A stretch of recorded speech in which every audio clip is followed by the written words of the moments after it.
सच्चिदानन्दरूपाय विष्णुपत्यादिहेतवे तापत्रय विनाशाय श्रीकृष्णाय वयं नमः।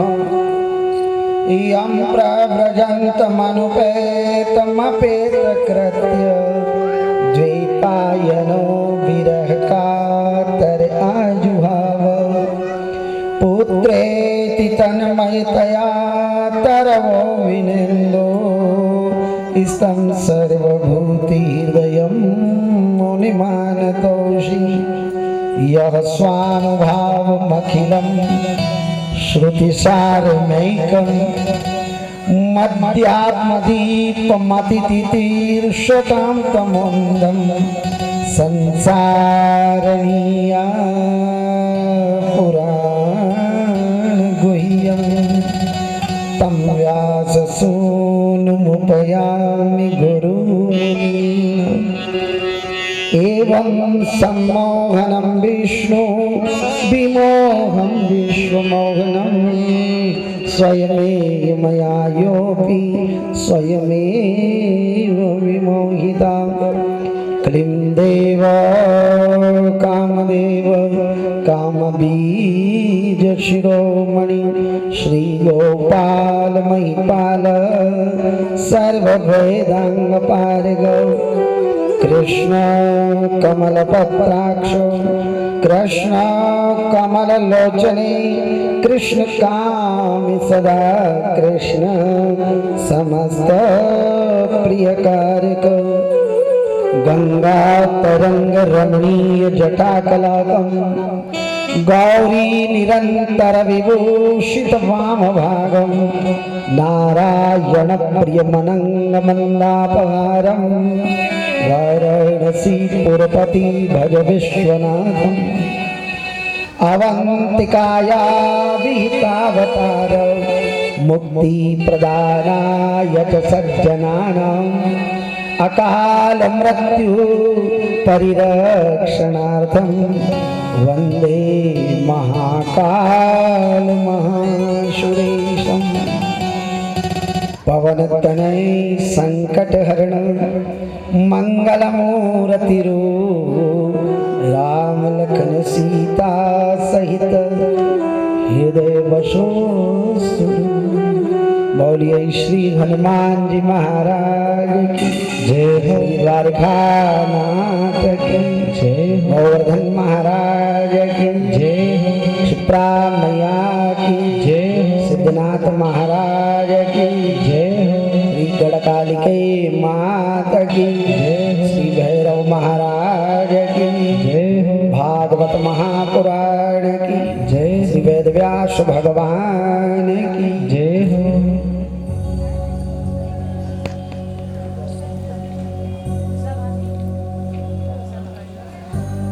24 अवतार में कल हम भगवान की चर्चा, पवित्र चरित्र की चर्चा में हमने कल सनकादिक ऋषियों, छोटे रहने वाले जो 5 वर्ष की अवस्था मांगी, ऐसे पवित्र ऋषियों के यश का वर्णन सुना। वह परमात्मा अनेक अवतार में सनत कुमार के बाद जो है देवऋषि नारद का अवतार, ये देवऋषि नारद जी भी भगवान के अवतार है। और उसके पश्चात नर नारायण, कपिल देव जी, यज्ञ प्रभु, ऐसे करते करते 24 अवतार की चर्चा आई है, जिसमें जो है ऋषभ देव जी, पृथु महाराज, मत्स्य कूर्म, धन्वंतरी, नरसिंह, वामन, परशुराम, व्यास, पाराशर, हयग्रीव और जो है रामकृष्ण, बुद्ध, कल्कि आदि ऐसे एते चांस कलापुष। लेकिन सूत जी महाराज कहते हैं कि ये सभी अंशावतार हैं, थोड़े थोड़े अंशावतार हैं, लेकिन जो भगवान कृष्ण, जो वांगमय मूर्ति है श्रीमद् भागवत, ये भगवान का प्रत्यक्ष स्वरूप है। और ये भगवान का जो अवतार हुआ, यह अवतार 16 कला से, ये संपूर्ण अवतार कहलाता है। तो उन्होंने पूछ लिया कि महाराज जब आप कह रहे हो वेद व्यास जी का अवतार हुआ तो फिर उनके जीवन में असंतोष क्यों हुआ? जीवन में कई कारणों से आदमी खिन्न हो जाता है, कई कारण आदमी को भीतर भीतर कष्ट और दुख का कारण बन जाते हैं। यद्यपि ये भगवान के अवतार है वेद व्यास जी, फिर भी दुखी हो गए। 18 पुराण बनाई है, ज्ञान के भंडार है तो भी दुखी। कई लोग धनी हैं तो भी दुखी, कई लोग ज्ञानी हैं तो भी दुखी, कई लोग जिनका नाम है तो भी दुखी, कई लोग बलवान हैं तो भी दुखी। फिर बताओ, क्या धनवान होने से दुख मिटता है? क्या ज्ञानी होने से दुख मिटता है? क्या मानी होने से दुख मिटता है? क्या बहुत बड़ा बनने से दुख मिटता है? दुख मिटता कैसे? परमात्मा के भजन से। और इनने तो 18 पुराण बनाई तो भगवान का भजन तो किया ही। वेद व्यास जी फिर भी दुखी हो गए।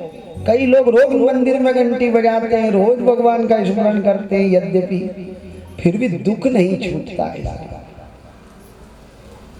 और ये अवतार हो गए। अवतार होने के लिए कितना तप किया होगा भगवान वेद व्यास जी, जब जाकर भगवान के अवतार हुए।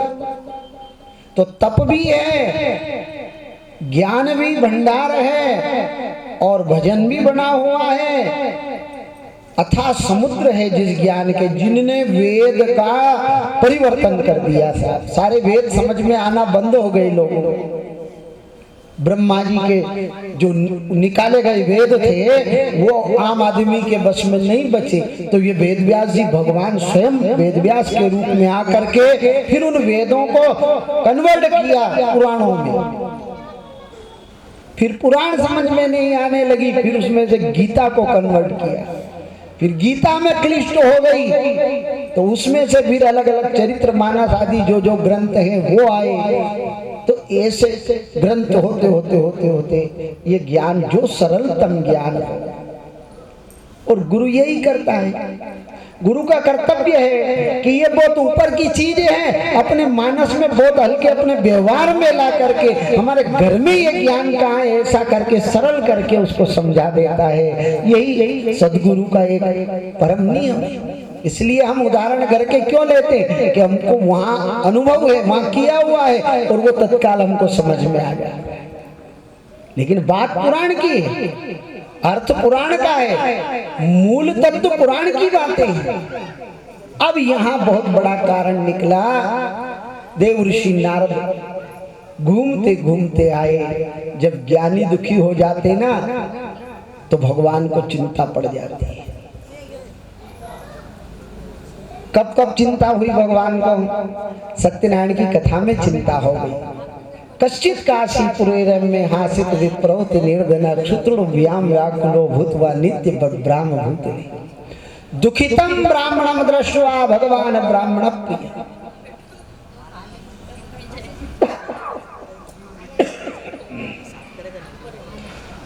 तो भगवान एक वृद्ध ब्राह्मण का रूप धारण करके पूछने आते हैं।